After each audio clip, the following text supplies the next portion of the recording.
हा अरे कोणी बनवला आई चॉप्पस भारी भारी भारी मला आवडलं ओके सर आता सर्व कार्यक्रम आपलं खूप छान झाला आपण काय बोलता सगळा कार्यक्रम आपला खूप छान झालेला आहे तर मला जेवण पण आवडलं मृत्यूलकर माझ्यापेक्षा श्रेष्ठ पतिव्रत आहे अत्रीची अनुसया तिचं सत्व हरण तिचं पातिव्रत्य भंग करण्यासाठी तुम्ही जा पातिव्रत्य भंग केल्याशिवाय आलात अजिबात घेणार नाही एक भोजन दे पण कसं नग्न अवस्थेमध्ये म्हणजे वस्त्र न घालता नग्न अवस्थेमध्ये भोजन दे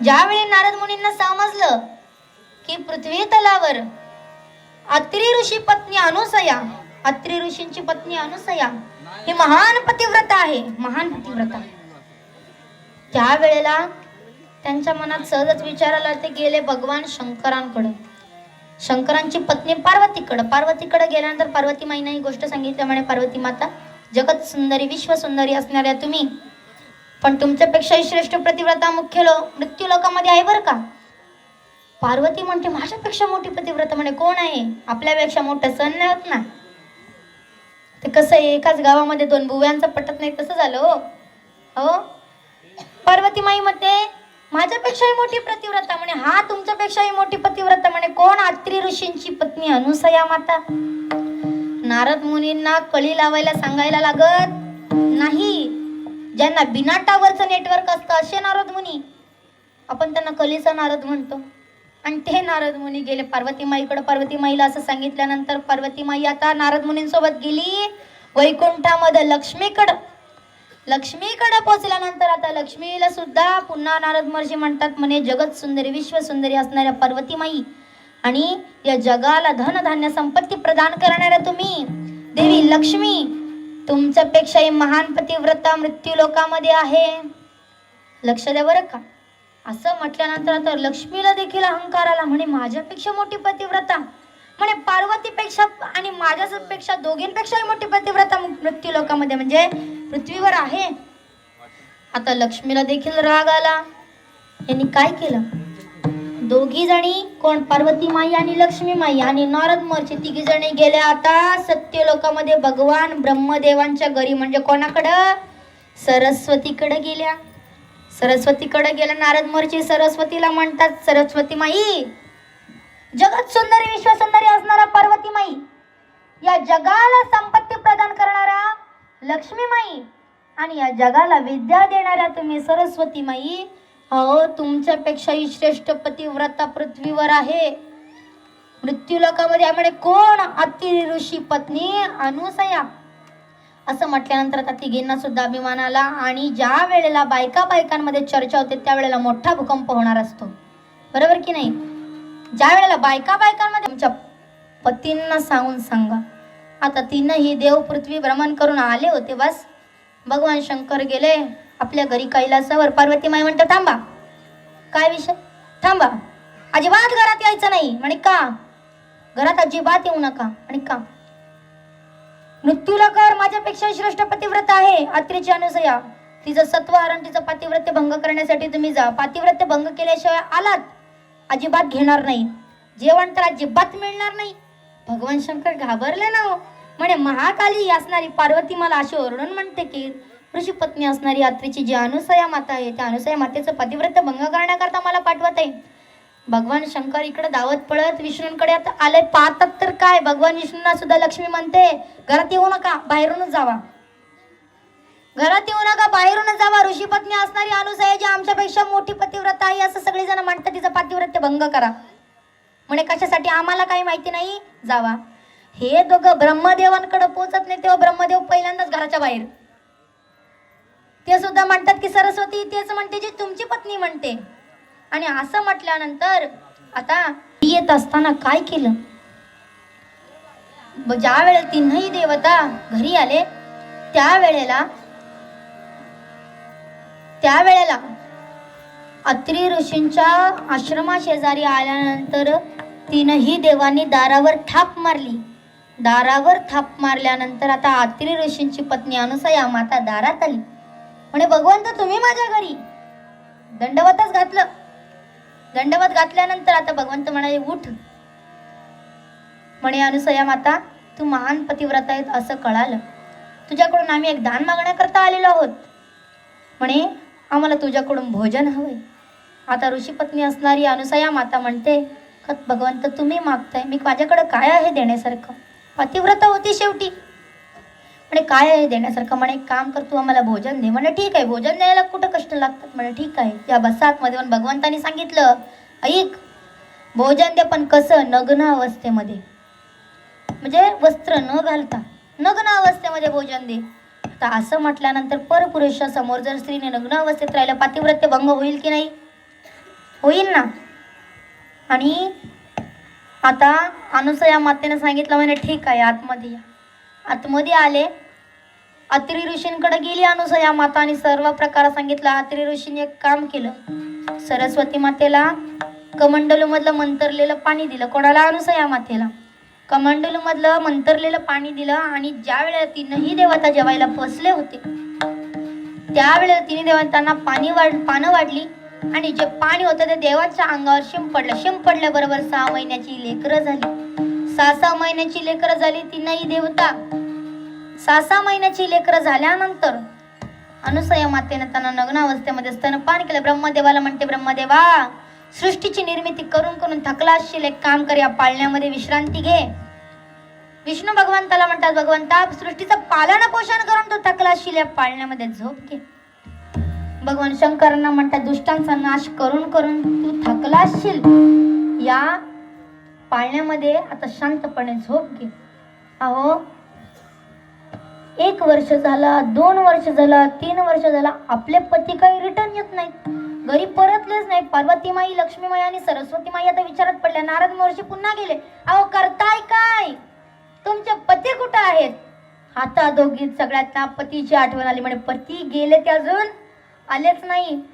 धावत पळतच मृत्यू लोकात आल्या, म्हणजे पृथ्वीवर आल्या. पृथ्वीवर आल्यानंतर अत्रि अनुसया यांच्या आश्रमा शेजारी गेला आणि अनुसयाला सांगितलं हाक मारले अनुसये.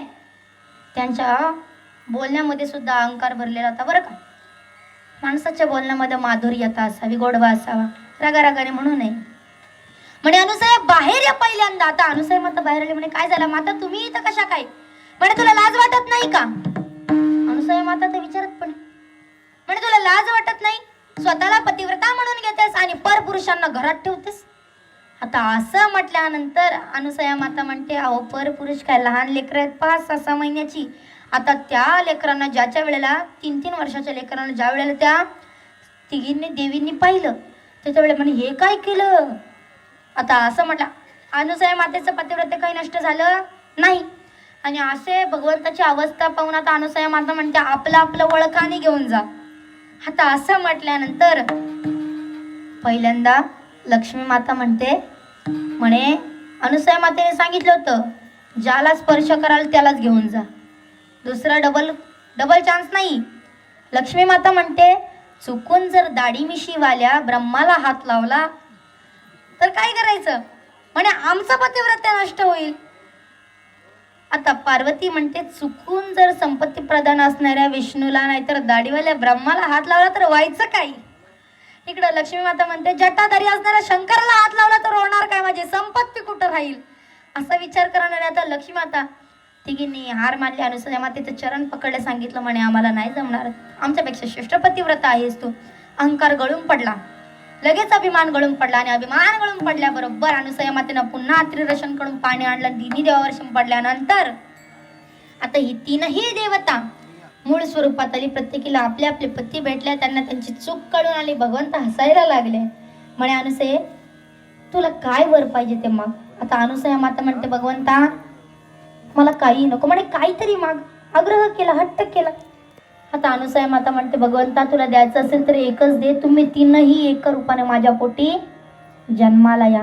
आणि असाच माझा भगवंत श्री विष्णू परमात्मा, श्री शंकर परमात्मा, भगवान शंकर आणि ब्रह्मदेव मला भेट द्यावा. मला दत्ता दिगंबराया हो स्वामी मला भेट द्या हो दत्ता दिगंबराया हो स्वामी मला भेट द्या हो दत्ता दिगंबराया हो स्वामी मला भेट द्या हो दत्ता दिगंबराया हो स्वामी मला भेट द्या हो दत्ता दिगंबराया हो स्वामी मला भेट द्या हो दत्ता दिगंबराया हो स्वामी मला भेट द्या हो पुंडलिक वरदान विठ्ठल श्री ज्ञानदेव तुकाराम पंढरीनाथ भगवान की माऊली ज्ञानेश्वर महाराज की जगद्गुरु संत तुकाराम महाराज की श्री गुरुदेव दत्त महाराज की आणि अशा प्रकारे आपला हा गोड आनंदमयी सोहळा संपन्न झालेला आहे आणि ही पुष्पात भगवान दत्तात्रेयांच्या चरणी पडणार आहेत. तरी पुन्हा एकदा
माणसं म्हणजे कीर्तन झालंय, जेवण झाले सगळी जण. आता आपल्याच गावातले माणसं झाले शिल्लक जे आहेत. हो का भाषा जेवलं का? कसं जेवण कसं सांगू? रिव्ह्यू दे. एक नंबर नाही जेवण खूप छान. जेवण कसं बाबा? एक नंबर जेवण. जेवण भाई जेवण कसं आहे सांग? जेवण कसं आहे? जेवण छान झालं. छान झालं जेवण. बोल काय बोलते? आपलं जेवण कसं सांग आपलं? जेवण मस्त आहे, खूप छान झालं जेवण. जेवणाचं काही टेन्शनच नाही. फक्त काय माहितीये, थोडं उरलं जेवण. कोणाला पाहिजे असलं तर घेऊन जा, कॉन्टॅक्ट करा. ब्लॉग उद्या टाकीन. जेवण आता घ्यायला या. त्याला पण जे थोडं याला काय बोलतात? युवराज भाई खतरनाक.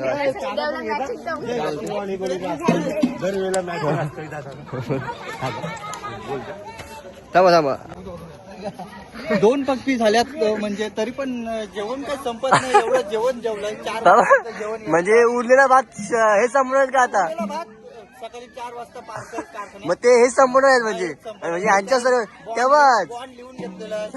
तेव्हाच ते बघत बसलेत. भाजी आणि डाळ. मी मागचे 1.5 तास बघतोय बसले साहेब. संपवायची जिम्मेदारी माझी. हा बरोबर. मग आता भात घ्या. अरे संपत आला.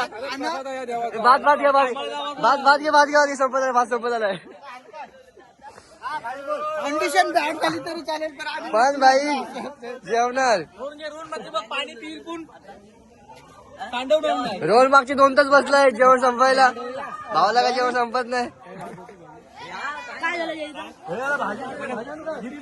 इथं भाई आपल्या गावात सगळ्या लेडीजने मॅचिंग केलंय. मॅचिंग गरीन ये ग्रीन काय रे? हा ग्रीन हा हाय. ही पण ग्रीन भाई. सर्वांनी मॅचिंग केलेली आहे. फोटोग्राफर.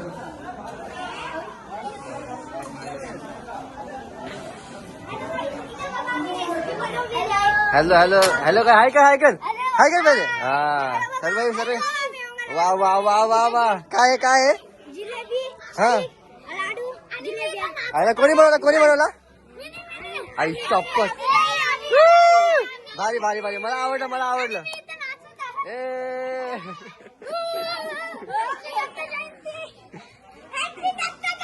हो जो एकदाच बोला.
ओके सर, आता सर्व कार्यक्रम आपलं खूप छान झालं. आपण काय बोलतात, सगळा कार्यक्रम आपला खूप छान झालेला आहे. सर्वांना जेवण पण आवडलं, सर्व खूप छान झालेलं आहे. आता आपण कीर्तन घेणार आहोत. भजन घेणार आहोत आणि भजनचे व्हिडिओ खूप मोठे होतील, त्यामुळे मी त्या व्हिडिओ उद्या पोस्ट करीन. आज आपला जो ब्लॉग आहे तो मी आता इथेच एंड करतो. आणि जर ब्लॉग आवडला असेल तर काय करायचं चॅनलला आपल्या